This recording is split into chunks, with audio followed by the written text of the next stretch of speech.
মানুষ কি চায়? মানুষের ভালোবাসা, মানুষের সম্মান, মানুষের শ্রদ্ধা, মানুষের শান্তি। মানুষের আলটিমেট টার্গেট কি? শান্তি, সুখ, আনন্দ। এগুলো সব কিন্তু ফিলিংস, এগুলো অনুভবের ব্যাপার, এগুলো দেখা যায়, এগুলো ছোঁয়া যায়। এই যে হাউ টু কন্ট্রোল অ্যাঙ্গারের আগে যে শব্দটা বললাম, যে সম্পর্ক উন্নয়নের কৌশল, সম্পর্ক উন্নয়নের উপায়, এটা এত বেশি জরুরি একটা ট্রেনিং ইউরোপে, আমেরিকাতে, বাংলাদেশে, ইন্ডিয়াতেও আছে, বাংলাদেশে হয়নি, হয়তো শুরু করবো আমি। তো এই যে দেখেন, আমি একটা কথা বলি আপনাকে, ইউরোপ আমেরিকাতে শুধু নয়, বাংলাদেশে ভীষণ, আপনারা নিজেরাও জানেন যে বাংলাদেশে এমন হয় সারা পৃথিবীতে, যে এই যে সম্পর্ক থাকছে না, এই যে হাজব্যান্ড ওয়াইফ, খুব ইন্টারেস্টিং। দেখেন, এই যে স্বামী স্ত্রীর মধ্যে সম্পর্কটার কথাই ভাবে না কেন। দেখা যাচ্ছে বিয়ের পর 1 বছর 2 বছর তারা খুব ভালো থাকে, 1 বছর 2 বছর হ্যাপি লাইফ, কি খুশি হাজব্যান্ড ওয়াইফকে নিয়ে, ওয়াইফ হাজব্যান্ডকে নিয়ে, মানে কি দাম্পত্য জীবনের কি আনন্দ সুখ। কিন্তু দেখা যায় 7-8 বছর পর থেকে সম্পর্ক আস্তে আস্তে লুজ লুজ লুজ লুজ। দেখা যায় 10-12 বছর পর দেখা যায় বাংলাদেশের সারা পৃথিবীতে বিয়ে করার পর দেখা যায় 10-15 বছর পর ওই হাজব্যান্ড আর ওয়াইফ একই ছাদের নিচে থাকে বটে, দেখা যায় দুজনের মধ্যে কোনো কথা হয় না, একই ছাদের নিচে থাকে, দেখা দুজন দুটো কথাও বলে না। এমনকি দেখা যাচ্ছে তারা একই ছাদে থাকে, হাজব্যান্ড সারাদিন পর বাসায় আসে, ওয়াইফ যে তাকে খেতে দিবে এটাও দেয়, ওর মতো ঘুমায়, বলে তার কাজের মেয়েকে বলে যে ওই তোমার সাহেবের বড় খাওয়ারে গেছে, ওখানে সে খায়, যদিও এক খাটে ঘুমায়, তাকে ওয়াইফের মুখ এদিকে, হাজব্যান্ডের মুখ, তারপরে রিক্সায় করে গাড়িতে করে গেলে দেখবেন গাড়িতে করে যাচ্ছে, হাজব্যান্ডের মুখ এদিকে, ওয়াইফের মুখ এদিকে। আচ্ছা, বিয়ে মানে কি বলেন তো? বিয়ে মানে কিন্তু কোনো ইমোশনাল ব্যাপার না, বিয়ে মানে কিন্তু আবেগীয় কোনো ব্যাপার না। বিয়ে ব্যাপারটা কিন্তু একটা চুক্তি, একটা ডিল, আমরা কিন্তু চুক্তি করি, একেবারে লাইসেন্স, মানে একেবারে চুক্তি, মানে একেবারে স্ট্যাম্পে চুক্তি করা হয় যে আমি এই মেয়েটাকে তাদের পারিবারিক অবস্থাতে বাবা মার কাছ থেকে গ্রহণ করলাম, বাকি সারা জীবন তাকে আমি খুশি করবো, হ্যাপি রাখবো, তাকে আমি নিলাম, গ্রহণ করলাম। কেন? তার পুরো দায়িত্বটা আমি অ্যাকসেপ্ট করলাম, তাকে সুখী করা খুশি করার দায়িত্ব কার? আমার। ওয়াইফও তাই চুক্তি করে যে আমি একটা ছেলেকে নিলাম হাজবেন্ড হিসেবে, তাকে হ্যাপি রাখার দায়িত্ব আমার। কিন্তু দেখা যাচ্ছে কি চুক্তি ভঙ্গ, 2-4 বছর পরে, হ্যাঁ না স্বাক্ষর, কবুল না, লিখা সাইনচার হবে, মুখে বললে হবে না, সাইনচারকে বিয়ে হয়নি, একেবারে দলিলে স্বাক্ষর, ঠিক কিনা বলে? একেবারে চিন্তা করে দেখছেন? অত দেখা যায় 8-10 বছর পর হাজবেন্ডের কথাবার্তাই হয় না, তাদের মধ্যে কোনো মিলমিশ থাকে না, সম্পর্ক থাকে না, টান থাকে না, ভালোবাসা থাকে না, কিন্তু সামাজিকতার কারণে দেখা যায় একই ছাদের নিচে থাকে না, যাতে লোকে বোঝে না একই ছাদের নিচে, কিন্তু সম্পর্ক একেবারেই নাই। শুধু তাই না, সবচেয়ে মজার ব্যাপার কি জানেন? দেখা যাচ্ছে ওয়াইফ খুব সুন্দর করে রান্না করে না, খুব সুন্দর পুডিং রাঁধে, অথবা চাইনিজ রাঁধে, অথবা সুন্দর করে চটপটি করে। এখন প্রতিবেশীর এক ভদ্রলোক, মানে প্রতিবেশী থাকে, প্রতিবেশীর এক ভদ্রলোক বাসায় বেড়াতে এসছে, প্রতিবেশী বাসায় বেড়াতে এসছে, তার উনি রান্না করছেন, হাজবেন্ড গল্প করছে, ওয়াইফ রান্না করছে, ওকে। এত সুন্দর করে চটপটি বা পুডিং রান্না করে ওই ভদ্র মহিলা, কিন্তু রান্না করে যখন খেতে দিল তখন হাজবেন্ড এবং প্রতিবেশীর যে ভদ্রলোক সেই খাচ্ছে। তো প্রতিবেশীর ভদ্রলোক বলে কি, ভদ্রলোককে মানে যে বাসায় বেড়াতে এসছে, ওয়াইফ এত সুন্দর পুডিং বানায়, এত সুন্দর চটপটি, আপনি বাইরেও পাওয়া যায় না, দারুণ, আপনার ওয়াইফ যে এত সুন্দর রান্না করে, আপনি প্রশংসা করেন না, কি দারুণ রান্না। হাজবেন্ড বলতেছে কি, ওয়াইফ ভালো করে রান্নবে, এটা সব কিন্তু ওই প্রতিবেশী ভদ্রলোক করতেছে কি, তার ওই বাসার মহিলাকে বলে কি, ভাবি আপনার রান্না যা, আমি জীবনে এরকম খাওয়া খাইনি, মানুষ এত সুন্দর রাখতে পারে। এখন সেই বউ হাজবেন্ডের প্রতি খুশি হবে না প্রতিবেশীর প্রতি খুশি হবে? তার দুর্বলতাকে হাজবেন্ডের প্রতি থাকবে না প্রতিবেশীর প্রতি থাকবে? সে মহিলা ভাববে আমার হাজবেন্ড আমার বুঝে না, আমার গুরুত্ব দেয় না, আমাকে দাম দেয় না, ওই বুঝে আমার। ওর দুর্বলতা হবে পাশের ভদ্র লোকের ওপর, উইকনেস, ভালোবাসা তৈরি হবে যে আমার হাজবেন্ড আমার বুঝে না, গুরুত্ব দেয় না, ওই ভাবে। এবং সেই হাজবেন্ড যে তার ওয়াইফের প্রশংসা করে, সে আবার মানে কি জানেন, পাশের বউটাকে বলে কি, ভাবিরা বলে কি, ভাবি আপনাকে যে আজকে লাগছে না, দারুণ একটা ড্রেস পরেছেন, ওয়াও। নিজের বউ কিন্তু অনেক বেশি সুন্দর, তারপর পাশের ভাবি দারুণ লাগছে। সে নিজের বউর প্রশংসা করে কার? আর নিজের বউরের প্রশংসা করে আর একজন। তবে সম্পর্ক ঢিল হবে না, তুমি টাইট হবে। প্রশ্ন হচ্ছে কেন? Why? আমি আমার বউয়ের প্রশংসা করতে পারছি না কেন? আমার বউ এত সুন্দর করে রান্না করে, আর রান্না করে আমি কেন বলছি না দারুণ রাধা দেবী, ফ্যান্টাস্টিক, কেন বলছি না? প্রতিবেশী কেন বলছে, আমি কেন বলছি না? এবং আমি করছি কি, প্রতিবেশীর বউকে বসে উঠে ভাবি যা লাগছে না, কেন? শুধু তাই না, আপনি শুধু আশ্চর্য হবেন, শুধু তাই না, আমরা করি কি জানেন, যে ব্যবসা করতে যাই, ব্যবসা করতে গিয়ে আমরা করি কি, আমাদের ব্যবসায়িক পার্টনারের সাথে খুব সুন্দর করে কথা বলি, আমাদের বিজনেস পার্টনারের সাথে আমরা সুন্দর করে কথা বলছি, সুন্দর করে ডিল করছি, সুন্দর করে বিহেভ করছি, এবং ঠিক মতো তাদের সাথে আমরা পার্টি করছি, লাঞ্চ করছি, ডিনার করছি। আমরা ব্যবসায়িক পার্টনারের সাথে খুব ফর্মালিটিস করছি, সুন্দর ব্যবহার করছি। কিন্তু লাইফ পার্টনার, বউ যখন বাসা থেকে ফোন করছে, আমরা কিন্তু ব্যবসায়িক পার্টনারের সাথে কত সুন্দর করে কথা বলছি, হ্যাঁ কি খবর, ভালো আছেন, ইয়েস, চুপচাপ ঘুরবো, বেড়াবো।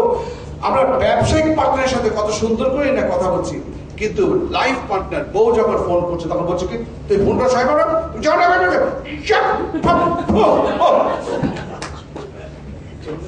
ঠিক না? ঠিক না? ব্যবসায়িক পার্টনারের সাথে কত মজার কথা, আর লাইফ পার্টনারের সাথে কথা বলার টাইম পাও না, তুমি জানো না কেন আসতেছ? Why? আপনি বলেন কেন? অথচ আমি কিন্তু ডিল করেছি আমার বউকে আমি খুশি করবো, ঠিক? আমি ডিল করেছি বউকে আমি হ্যাপি করবো, বউকে আমি সময় দেব, বউয়ের জীবনটাকে আমি সুন্দর করবো, এটা কিন্তু আমি তার সাথে ডিল করেছি, চুক্তি করেছি। অথচ আমি বউর সাথে ব্যবহার করছি খারাপ। এবং কি মজার ব্যাপার কি জানেন, আপনি আপনার বউ এত সুন্দর, আপনি কেন বলছেন না তোমাকে আজকে দারুণ সুন্দর লাগছে, জানো তোমাকে আজকে না ডাইনার মতো লাগছে, আজকে না তুমি রেডি থাকো, তোমার সাথে বিকালে বেড়াতে যাবো, কেন বলছেন না?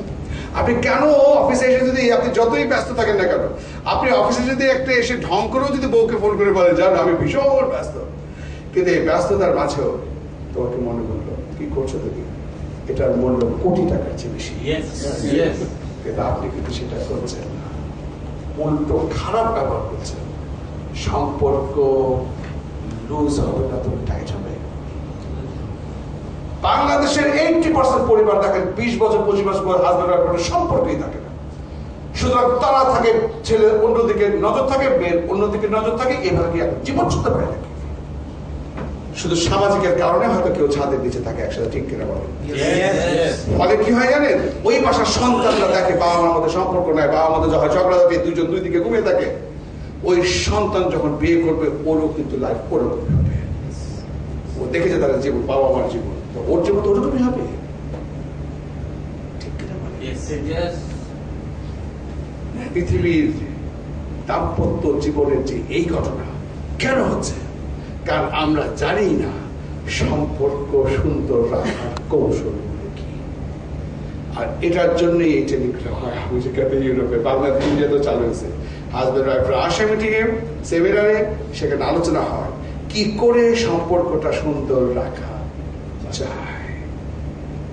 আপনি যদি আরেকটা বিয়ে করতে চান করেন, আপনি যদি গার্লফ্রেন্ড রাখতে চান রাখেন, কিন্তু বউয়ের সাথে কেন সুন্দর ব্যবহার করবেন না, বউয়ের সাথে কেন দুর্ব্যবহার করবেন না, ওকে কেন সময় দেবেন না, ওর সাথে কেন হ্যাপি লাইফ লিড করবেন না, ঠিক কিনা বলেন? আপনি বাইরেও ঘুরছেন আর ওয়াইফের সাথে খারাপ ব্যবহার করছেন, পরিবারকে টস টস করছেন, সন্তান থেকে লাইফ নষ্ট করছেন, ঠিক কিনা বলেন? আর কেনই বা সুন্দর সম্পর্ক রাখবো না? মানুষের জীবনটা তো ছোট্ট, আপনি তাকে নিয়ে এসছেন, তাকে আরেক সংখ্যা থেকে, তার একটা লাইফ আছে, তার একটা জীবন আছে, তার একটা আনন্দ আছে, তার জীবনের একটা আনন্দ, তার একটা অনুভূতি, তার একটা সেন্স রয়েছে। আপনি যেমন ব্যথা পান, সে যেমন ব্যথা পায়, আপনি খুশি হলে সেও খুশি হন, কেন রাখবেন না সুন্দর সম্পর্ক? সুতরাং এই মানবিকতার যে বিষয়গুলো, এই ট্রেনিংগুলো এই জন্য পৃথিবীতে সবচেয়ে বেশি পপুলার। আপনি চিন্তাই করতে পারবেন না ইউরোপ আমেরিকার মতো দেশে এই ট্রেনিং গুলোতে কি জনপ্রিয়, ট্রেনিং গুলোতে আসে 2 ঘন্টা হাসবেন্ড থাকে, আর হাসতে হাসতে তারা পাশে যায়, সুন্দর একটা জীবন তৈরি হয়। ঠিক কিনা বলে? এই ট্রেনিং গুলো যদি আমরা শুরু করতে পারতাম, আমাদের সমাজটা কত সুন্দর হতে পারতো। ঠিক কিনা? কেন আমি অফিসে যাওয়ার সময় বউকে বললাম তোমাকে এত খুব সুন্দর লাগছে, সত্যি বিশ্বাস করো তোমাকে দারুণ লাগছে। এই একটা কথা সারা দিন তাকে আনন্দময় করে রাখবে। আপনি বাসায় গিয়ে বা অফিসে গিয়ে যদি একবার তাকে ফোন করে বলেন আমি ভীষণ ব্যস্ত, কিন্তু ব্যস্ততার মাঝেও তোমাকে মনে করলো কি করছো তুমি, সারাটা দিন ও আনন্দে ভুগবে, আপনাকে ভালোবাসবে। একটা কথা কেন বলছি না আমরা, কারণ আমরা জানি না কি করে সুন্দর সম্পর্ক রাখতে হয়।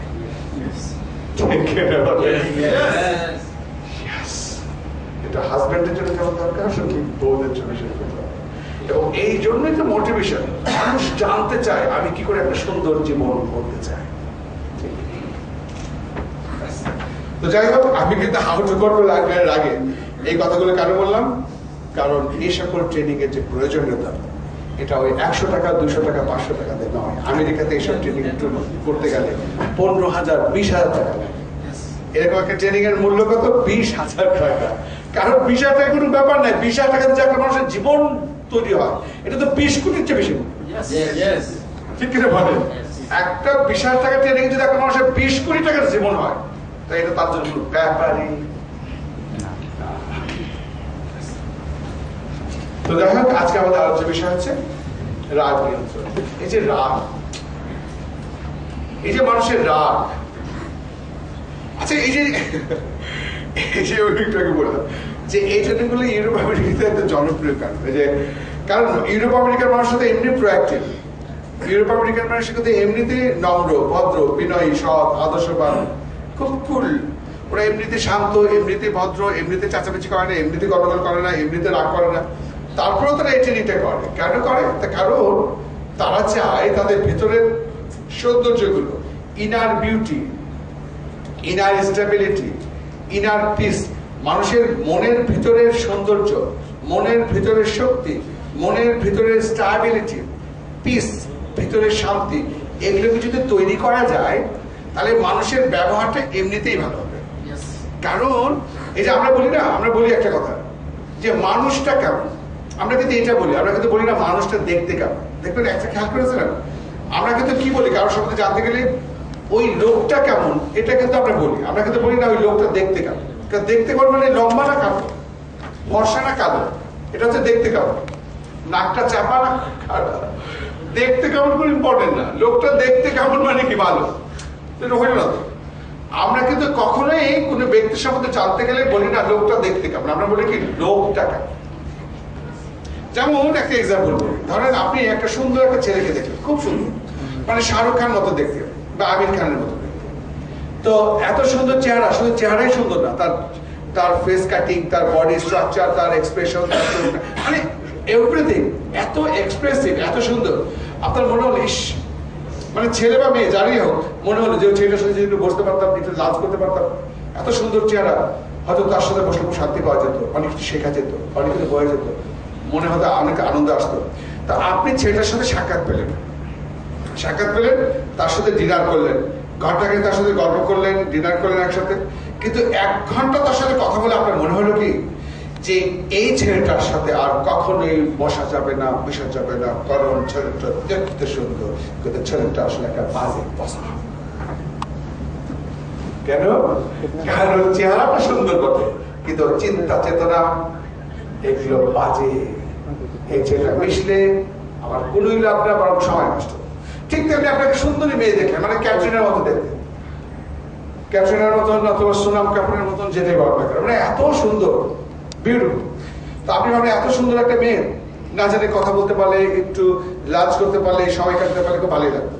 এত দারুণ চেহারা একটা মেয়ে, মানে আপনি চিন্তাই করতে পারবেন। তো আপনি মেয়েটার সাথে গেলেন, আপনি সময়ও পেলেন, সুযোগ হলো, তার সাথে লাঞ্চ করলেন, প্রায় 45 মিনিট তার সাথে গল্প গুজব করলেন, কিন্তু 45 মিনিট পর তার গল্প করার পর মনে হলো এই মেয়েটার সাথে আর কখনো মেশা যাবে না, কারণ মেয়েটা বাজে, দেখতে সুন্দর কিন্তু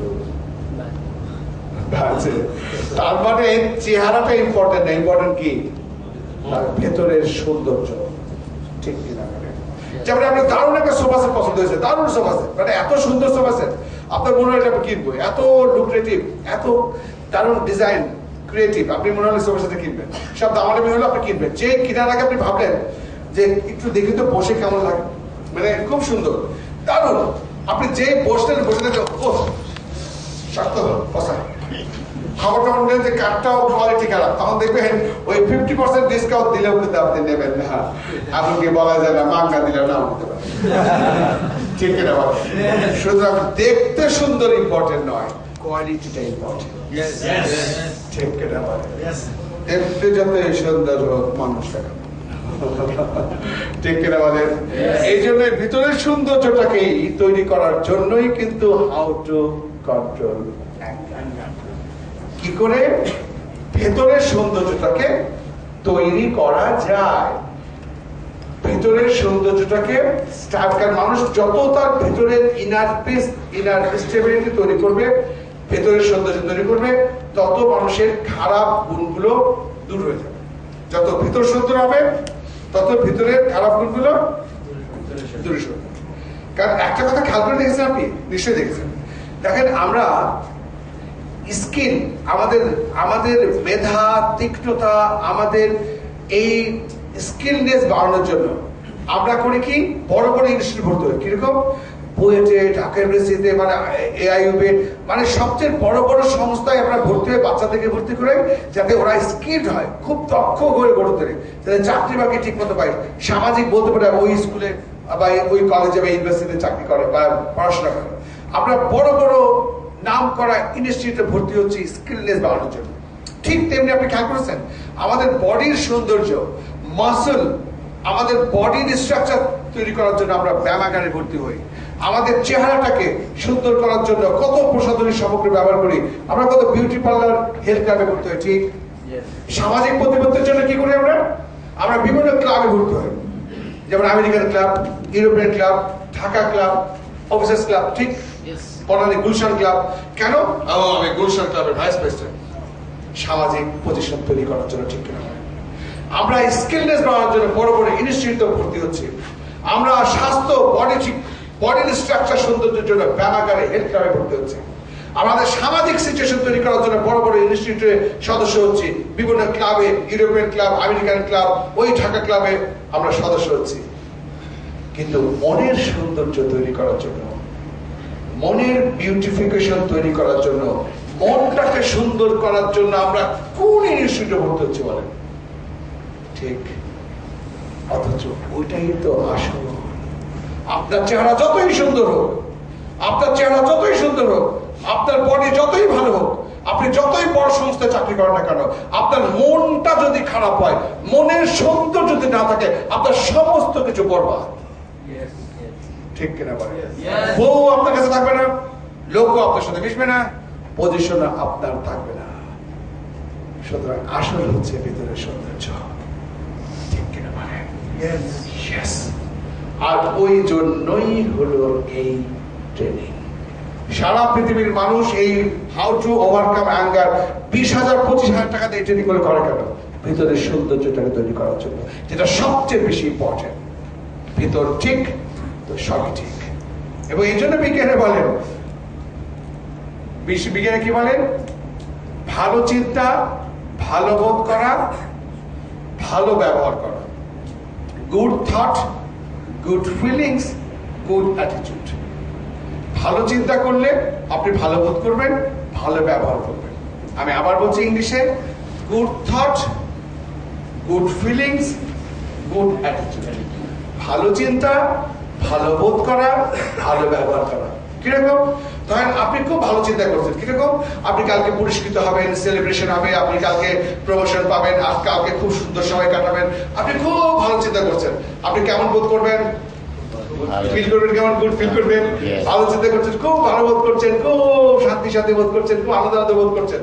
তখন যদি এসে আপনাকে কেউ বলে, এই কেমন আছো? এই ভালো আছো? কি খবর? রাজা বলবে কি? ইয়েস, ভালো, মানে দারুণ ভালো আছে, খুব ভালো আছে, চলো কোথাও খেতে যাই। কি সুন্দর ব্যাপার, রাইট? কারণ আপনি ভালো বোধ করছেন, ব্যবহার ভালো করছেন, হ্যাঁ খুব ভালো আছে, তুমি কেমন আছো, ভাই সব ভালো, চলো কোথায় খেয়ে আসি, চলো চলো তো ওখানে একটু বেরোচ্ছে, কি সুন্দর করে ব্যবহার করছেন। কিন্তু আপনি খারাপ চিন্তা করছেন। কিরকম খারাপ? আপনি কোথাও বাড়াবাড়ি করছেন, কারো ক্ষতি করেছেন, কারো হিসাবি করেছেন, কারো ক্ষতি করেছেন, বা কিছু একটা ঘটনা ঘটেছেন, কারোর সাথে মিসবিহেভ করেছেন, আপনি খারাপ কোনো কাজ করছেন, অর্থাৎ খারাপ চিন্তা করছেন।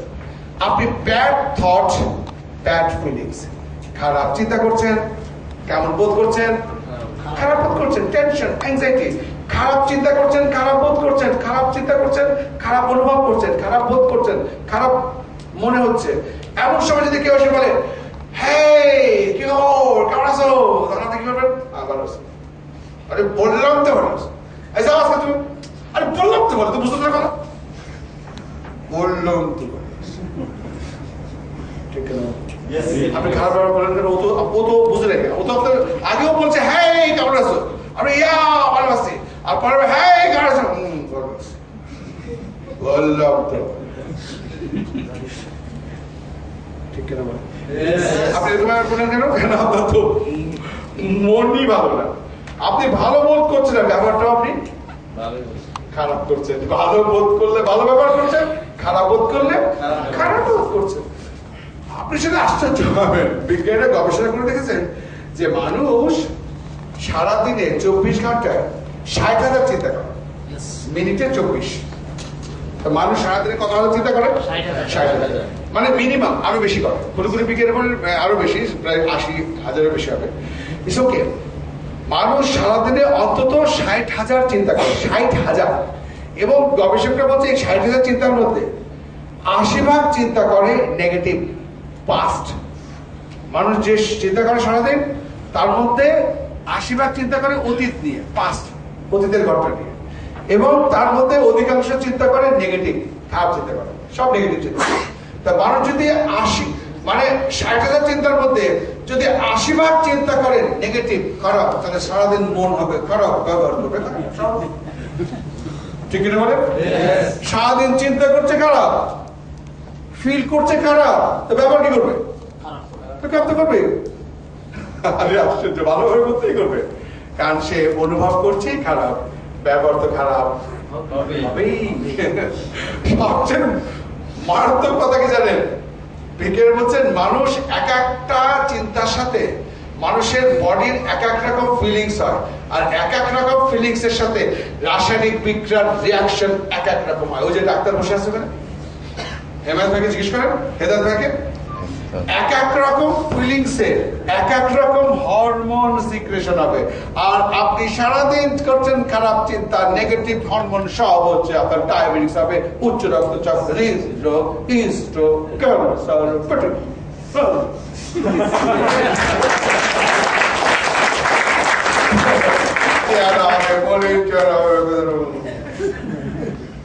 ঠিক কিনা বলেন? ইউরোপ আমেরিকার চেহারা তো সুন্দর কেন? সারাদিন ভালো চিন্তা করছে, আনন্দ শান্তি, চেহারা কত মিষ্টি, আমাদের জন্য কারণ সারাদিন ভালো চিন্তা করছে। কি একটা মুশকিলের ব্যাপার, ঠিক কিনা বলেন? আচ্ছা বলেন, সারাদিন যদি 80% চিন্তা করে নেগেটিভ, তাহলে ফিলিং হবে নেগেটিভ, তাহলে চেহারা হবে কি? নেগেটিভ। আর রোগ হবে কি?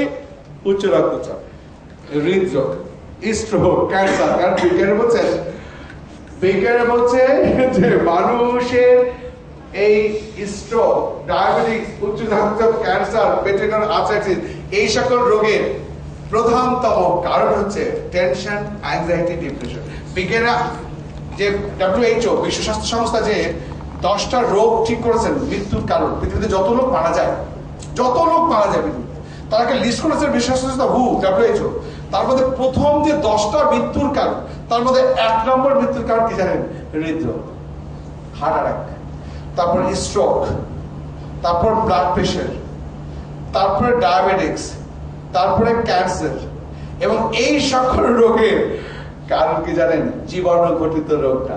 এইগুলোর রোগ হচ্ছে metabolic lifestyle, tension, anxiety, depression, দুশ্চিন্তা, দুর্ভাবনা। এবং মানুষ এই যে সারাদিন 80% চিন্তা করছে নেগেটিভ, ফিলিংস হচ্ছে নেগেটিভ, এই সমস্ত রোগ সৃষ্টির কারণ হচ্ছে এই সময় টেনশন। আবার এগুলোর প্রধান হচ্ছে রাগ। কারণ মানুষ রাগের মাথায় মারামারি করে, ঘুষাঘুষি করে, পিটাপিটি করে, গালিগালাজ করে, ক্ষতি করে।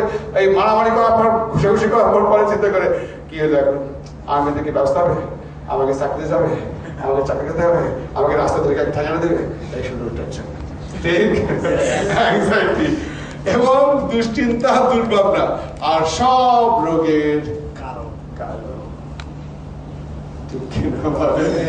যত শান্তি তত রোগ নাই, যত অশান্তি তত রোগ। এবং বিজ্ঞানী বলছেন যে খুব সবচেয়ে মজার ব্যাপার, বিজ্ঞানী বলছেন ৭৫% এই সকল রোগের কারণ হচ্ছে নিরানন্দ। নিরানন্দ মানে কি? আনন্দ নাই, আনন্দ নাই। এই উচ্চ রক্তচাপ, হৃদরোগ, স্ট্রোক, ক্যান্সার এই সকল রোগের ৭৫% কারণ বিজ্ঞানীরা আইডেন্টিফাই করেছে নিরানন্দ। নিরানন্দ মানে মনের মধ্যে আনন্দ না থাকা, সারাদিন মুখটাকে বাঁকা করে রাখার এরকম।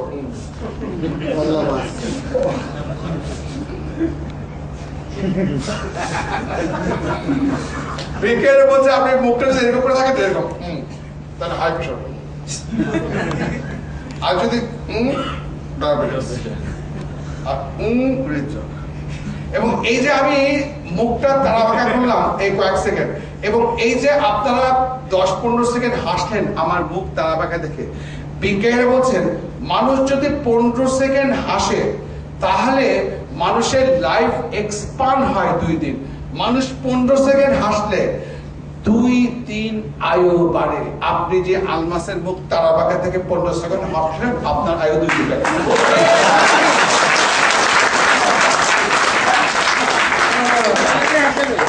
আর যারা আলমাসের মুখ তারাবাঁকা থেকে হাসেন না, তাদের এবং দেখেন আমাদের না মন, বিজ্ঞানীরা বলে কি জানেন, মানুষ মনটা যত সুন্দর করবে, নরম করবে। এই যে ইউরোপ আমেরিকার মানুষের তো হাসি কেন? দেখেন ইউরোপ আমেরিকার মানুষের মনটা এত সুন্দর, এত সফট। ইউরোপ আমেরিকার মানুষ বা যারা খুব ভালো পরিবেশে, ভালো অবস্থায় থাকে, ওদের মনটা থাকে খুব সফট। সফট মানে